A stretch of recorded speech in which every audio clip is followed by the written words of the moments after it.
So hello YouTube, I hope all are doing good. Okay, let's start this video. In this video I am teaching you about how do you use TAC command. So TAC command is basically doesn't will you will not find anywhere in the book or something like that. So it is also a command. So it is used to reverse a line of a file. So let's say that you have a file here. Okay, let's do cat file1.txt. Okay, I need to do sudo. Okay, so there is nothing in the file1.txt.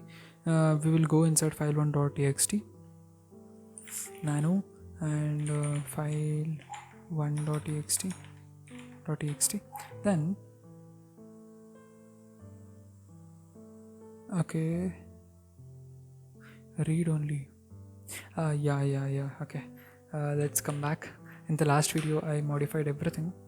Let's remove everything. Okay, let's create one file.txt. Okay, with using sudo nano and file1.txt will go inside. Sorry, nano will go inside file.txt. So we will type something. This is the first line, and this is the second line, and this is the third third line, and this is the blank last line like this, and we save it. Okay, we'll come back. If I do cat command and if I display all the content, you will see this is the first line, this is the last line. But what if I do tsc command and file1.txt command? What it will do, it will reverse all the content which is present in the file1.txt. See, it is reverse. It has reversed. This is the last line came to the first, and this is the first line went to the last.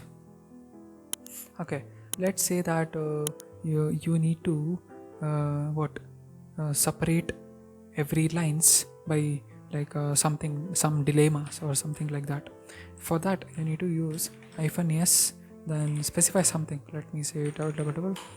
Yeah, it will be separated with double slashes. Double triple equals. Okay, you can specify a delimiter to separate lines. So using this -s arguments. Okay, let's do another one. That will be tag -b and a file name. So -b will display the line number. Okay, it will display the line number along with the reverse. Okay, it is reversing and it will display the line number without going to the next line. It is not going to the next line. It will be displaying the same line. Okay, it is used to okay, that is what use of -b command. You can also use help command to see the help. So b means that as separate before instead of after, and r means interrupt the separator as a regular expression. Yes, is nothing but used to string as a separator including new lines. That is what the use of tsc command. Tsc command is totally new actually. It's not new because it's new for me. Whenever I need to reverse a file or a string inside a file, I use a tsc command. Okay, so that is all up guys, and thank you for watching. Bye.